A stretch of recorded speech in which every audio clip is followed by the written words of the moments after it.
Okay, ఈరోజు నమస్తే తెలంగాణకు సంబంధించిన కొన్ని హెడ్లైన్స్ అనేది చూద్దాం.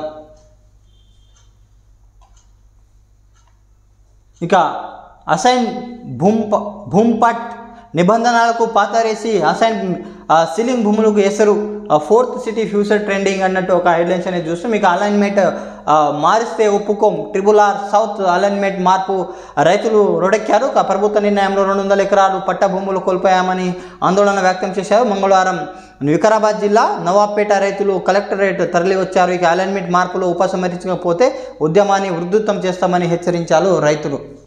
ఇది RRRకి సంబంధించిన అలైన్మెంట్ మార్పులో కొంతమంది రైతులు నష్టపోవడంతో వాళ్ళు ధర్నాకి దిగినట్టు ఒక హెడ్లైన్స్ అనేది చూస్తున్నాం. ఇక సూట్ కేస్ కంపెనీల పేట 4వ నగరం భూములు చేరా, ఫ్యూచర్ సిటీ RRR గ్రామాల్లో బెంచ్ కార్ల చుక్కర్లు. ఇక 99 ఏండ్ల లీజుపై చేతులు మారుతున్న 100 ఎకరాలు. ఇక బెదిరించి భయపెట్టి ఎంతో కొంత ముట్ట చెప్పి ఒప్పందాలు. ఇక పాపం తల పిడికేడు, సర్వీస్ రిటైర్ ఆఫీసర్లకు భాగం రికార్డులో పట్టలుగా మార్చేందుకు కదులుతున్న పావులు అన్నట్టు ఒక హెడ్లైన్స్ అనేది చూస్తున్నాం. ఇక అవి మారమూలన రాళ్ళు గుట్టాలు, ఏ నేలలో నిండిన భూములు తొండాలు కూడా గుట్ల పెట్టని నేలలు. అందుకే దశాబ్దాల కిందట ప్రభుత్వ భూములను భూమి లేని నిరుపేదలకు సాగు చేసుకునేందుకు ఇచ్చాయి. ఇక దశాబ్దాలుగా రైతులు తమ ఖండాలను కరిగించి వాటిని చదువు చేసుకొని సాగు చేసుకుంటున్నారు. ఇప్పుడు ఆ భూములు దశ తిరిగింది. పాలకులు ప్రకటిస్తున్న ఫోర్త్ అలియాస్ ఫ్యూచర్ సిటీ ఆ భూములు పక్కనే వెలుస్తున్నాయి. ఇక సర్కార్ పెద్దలు ఇస్తున్న RRR రింగులు, ఇక గ్రీన్ ఫీల్డ్ రోడ్లు వాటి సమీపంలో ఉన్నట్టు ఆ భూమిలు రైతులు కోల్పోయే అవకాశం ఉన్నట్టు ఇక్కడ వివరాలు అనేది ఇవ్వడం జరిగింది. ఇక RRR బాధితుల పక్షాన పోరాడుతాం హరీష్ రావు. మంగళవారం హరీష్ రావును కలిసి వినతి పత్రం అందజేస్తున్న RRR ఉత్తర భాగం బాధితులు. ఇక ఎన్నికల్లో చేసిన వాగ్దానాలను సర్కారు అమలు చేయాలి, భువనగిరిలో ఇచ్చిన హామీని ప్రియాంక నిలబెట్టుకోవాలి. ఇక భూ బాధితులకు మెరుగైన నష్టం పరిహారం అందించాలి. ఇక ఉత్తర వైపు 40 కిలోమీటర్ జంక్షన్ హరీష్ డిమాండ్. ఇక మాజీ మంత్రి కలిసిన గోడు వెళ్ళి బోసుకున్న బాధితులు అన్నట్టు ఒక హెడ్లైన్స్ అని చూస్తున్నాం. అయితే RRR బాధితులు రైతులు ఆధైర్యపడవద్దు, బీఆర్ఎస్ అండగా ఉంటుంది, ఆ ప్రభుత్వం దిగి రాకుంటే పార్టీ తరఫున పోరాడతాం అంటూ మాజీ మంత్రి హరీష్ రావు స్పష్టం చేశారు. ఇక RRR బాధితులు రైతులు హరీష్ రావు మంగళవారం హైదరాబాద్లో తన నివాసంలో కలిసి గోడు వెళ్ళబోసుకున్నారు. ఇక ఎన్నికల ముందు న్యాయం చేస్తామని హామీ ఇచ్చిన కాంగ్రెస్ అధికారంలో వచ్చాక మోసం చేసిందని ఆవేదన వ్యక్తం చేశారు. సీఎం రేవంత్ రెడ్డి సహా మంత్రులు ఎవరు పట్టించుకోవడం లేదని వాపోయారు. ఈ సందర్భంగా హరీష్ మాట్లాడుతూ ఉత్తర దిక్కు RRR బాధితులకు న్యాయం చేస్తామని అసెంబ్లీ హరీష్ రావు వ్యాఖ్యానించడం జరిగింది.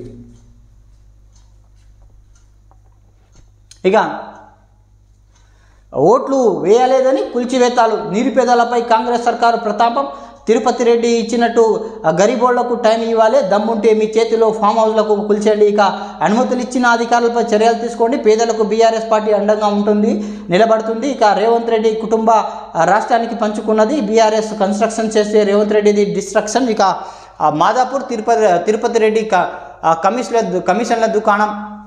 ఇక శేర్లింగంపల్లి బీఆర్ఎస్ సమావేశంలో కేటీఆర్ వ్యాఖ్యానించడం జరిగింది.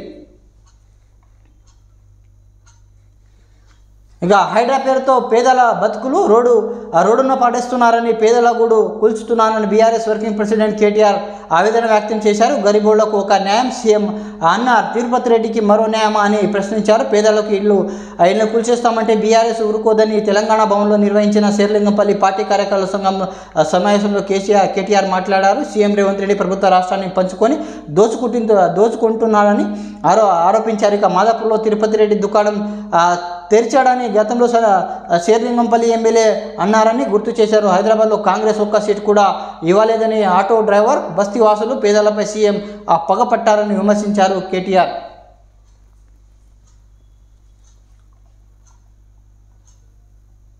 ఇక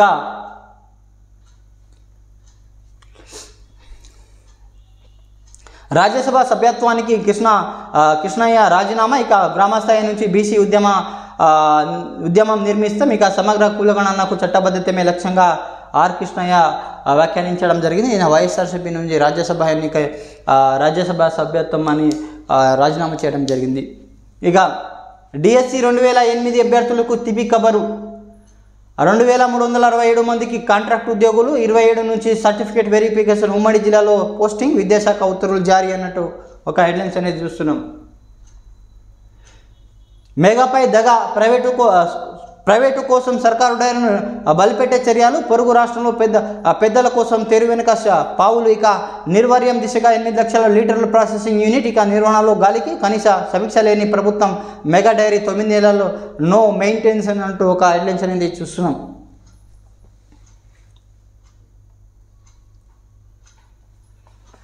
రాష్ట్రంలో పాడి రంగానికి అభివృద్ధి చేసి తద్వారా పాడి రైతులకు మేలు చేసేందుకు కేసీఆర్ ప్రభుత్వం విజయ డైరీని ఆధ్వర్యంలో మెగా డైరీని నిర్మించింది. రూపాయలు 250 కోట్లు భారీ పెట్టుబడితో ప్రతిరోజు 8 లక్షల లీటర్లు పాలను ప్రాసెసింగ్ చేసి సమర్థంలో ఈ మెగా డైరీని అత్యంత సాంకేతికతతో నిర్మించారు. కానీ ఇప్పుడు ఆ మెగా డైరీ లక్ష్యం నీరు గారుతున్నది. ప్రభుత్వం ఆధ్వర్యంలో మెగా డైరీ క్రమంగా ప్రైవేటు దారాదత్తం చేసేందుకు తెర వెనుక ప్రయత్నాలు జరుగుతున్నట్టు తెలిసింది. ఆ పొరుగు రాష్ట్రం పెద్దల కంపెనీ కట్టబెట్టేందుకు ప్రభుత్వం పెద్దయాలు ప్రయత్నాలు చేస్తుందని సమాచారం. ఇందులో భాగంగా ఓ ప్రణాళిక ప్రకారమే విజయ డైరీని నిర్వహణ చేసే పనిలో పడినట్టు విమర్శలు వినిపిస్తున్నాయి అన్నట్టు ఒక హెడ్లైన్స్ చూస్తున్నాం. రాష్ట్రంలో పాడి రైతుల నుంచి ఎక్కువ మొత్తంలో పాలను సేకరించాలని నాటి బీఆర్ఎస్ ప్రభుత్వం నిర్ణయించింది. పాల సేకరణ పెరిగినా శుద్ధి చేసేందుకు ఇబ్బంది రావద్దనే ఉద్దేశంలో మెగా డైరీ నిర్మాణానికి చర్యలు చేపట్టింది. అందులో భాగంగానే రంగారెడ్డి జిల్లాలో రావిర్యాలో 40 ఎకరాల భారీ విస్తరణలో 250 కోట్లు భారీ పెట్టుబడితో మెగా డైరీ నిర్మించింది. ఇక నేషనల్ డైరీ డెవలప్మెంట్ బోర్డు సహకారంతో అత్యంత ఆధునికంగా సాంకేతికంగా ఈ డైరీ నిర్మించారు. ఇక 8 లక్షల లీటర్ల పాలను శుద్ధి చేయడంతో పాటు 5,000 లీటర్లు ఐస్ క్రీమ్ తయారీ, 1,00,000 టెట్రా పాల ప్యాకెట్లు తయారీ ప్రణాళిక రూపొందించారు. ఈ డైరీ నాటి మంత్రి తలసాని శ్రీనివాస్ యాదవ్ 2023 అక్టోబర్ 5న ప్రారంభించారు. కేసీఆర్ ప్రభుత్వం ఎంతో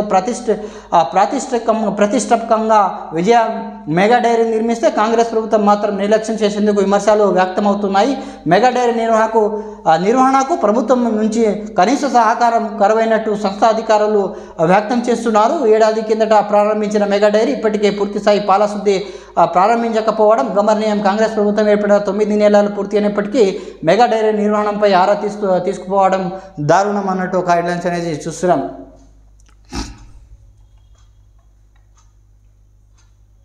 ఇక 16న కోర్టుకు రేవంత్ రావాల్సిందే, నాంపల్లి ఈడీ కోర్టు ఆదేశాలు. ఓటుకు నోటు కేసు విచారణకు నిందితులు రాకపోవడంపై అసహనం అన్నట్టు ఒక హెడ్లైన్స్ అనేది చూస్తున్నాం. ముఖ్యమంత్రి రేవంత్ రెడ్డి వచ్చే నెల 16న జరిగే విచారణకు తప్పక హాజరు కావాలంటూ నాంపల్లి ఈడీ కోర్టు మంగళవారం ఆదేశాలు జారీ చేసింది. రేవంత్ రెడ్డి A1 నిందితుడు ఉన్న ఓటుకు నోటు కేసు విచారణకు నాంపల్లి ఈడీ కోర్టులో మంగళవారం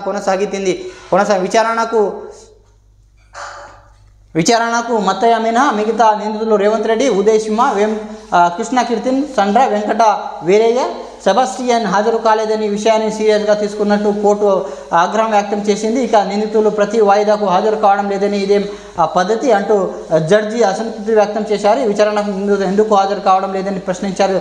వచ్చే 16న కేసు వాయిదా వేశారు. ఈరోజు నిందితులు తప్పనిసరి హాజరు కావాలని ఆదేశాలు అనేది ఇవ్వడం జరిగింది కోర్టు. ఇక రుణమాఫీపై ఎమ్మెల్యే నిలదిత ముక్తల్ ఎమ్మెల్యే శ్రీహరికి నిరసన సేగ. 6 గ్యారెంటీలపై అడ్డంగించిన స్థానికులు, రుణమాఫీ దోకాపై రైతులు ఆగ్రహం. జగిత్యాల జిల్లాలో రైతు నివేదిక తాళం అన్నట్టు ఒక హెడ్లైన్స్ అనేది చూస్తున్నాం. ముక్తల్ ఎమ్మెల్యే వాకిటి శ్రీహరి నిరసనసేగా తగిలింది. రుణమాఫీపై రైతులు, 6 గ్యారెంటీలు అమలుపై మహిళలు, ఇతరులు నిలదీశారు. వనపర్తి జిల్లా అమరచింత మండలం నాగర్ కడమల్ గ్రామ పంచాయతీ కార్యాలయం వద్ద సబ్సిడీ సిలిండర్లు ధృవపత్రాలు మంగళవారం ఎమ్మెల్యే వాకిటి శ్రీహరి అందజేశారు. ఇక ఈ సందర్భంగా ఎమ్మెల్యే మాట్లాడుతూ గత ఎన్నికల్లో ఇచ్చిన హామీల మేరకు 2 లక్షల రుణమాఫీ, 200 యూనిట్ వరకు ఉచిత విద్యుత్ అందజేస్తామని చెప్పారు. దీంతో గ్రామస్తులు తన ఇంటికి ఉచిత విద్యుత్ రావడం లేదు, తనతో బిల్లు కట్టించుకున్నారని చెప్పారు. ఇక అలాగే రుణమాఫీ అమలు కాలేదని పలువురు రైతులు ఎమ్మెల్యే దృష్టికి తీసుకెళ్లారు. ఒక ఫోటో అనేది ఇవ్వడం జరిగింది. ఇక ఇద్దరు రైతుల ఆత్మహత్యలు, దిగుబడికి రాక అప్పులు తీర్చలేక మనస్తపం. జనగామ రంగారెడ్డి జిల్లాలో బలర్ మరణాలు అన్నట్టు ఒక హెడ్లైన్స్ అనేది చూస్తున్నాం. ఇక లెబనాన్పై బాంబుల వర్షం, దక్షిణ భాగం లక్ష్యంగా విరుచుకుపడిన ఇజ్రాయెల్ ఇక బికిరా దాడిలో పూర్తిస్థాయి యుద్ధం దిశగా అడుగులు. ఆశ్రయంలో కోసం దేశవ్యాప్తంగా బాధితుల అవస్థలు. ఇక 550 మంది మృతి, ఇక 558 మందికి గాయాలు. ఊరూరా లిక్కర్ మాల్స్. రాష్ట్రంలో పెరుగునున్న మద్యం షాపులు ఆదాయం పెంపునకు సర్కారు యోచన. ఇక 14,000 మందికి ఒకటి ఉండేలా ప్లాన్. ప్రత్యామ్నాయాల మార్గంపై అధ్యయనం 1-2 రోజుల్లో ఎక్సైజ్ నివేదిక అన్నట్టు ఒక హెడ్లైన్స్ అనేది చూస్తున్నాం. ఇక దర్వాజాను ఉడిపికి దౌర్జన్యం. అప్పు చెల్లించలేదని రైతు ఇంటి తలుపులు ఇక తొలగించిన DCCB. స్థానికులు ఆగ్రహంతో వెనుక తిరిగిన అధికారులు అన్నట్టు ఒక హెడ్లైన్స్ అనేది చూస్తున్నాం. ఇది నమస్తే తెలంగాణకు సంబంధించిన కొన్ని వార్తలు అనేది మనం చూస్తున్నాం. Please subscribe, like, comment and share my channel. Thanks for watching RM news.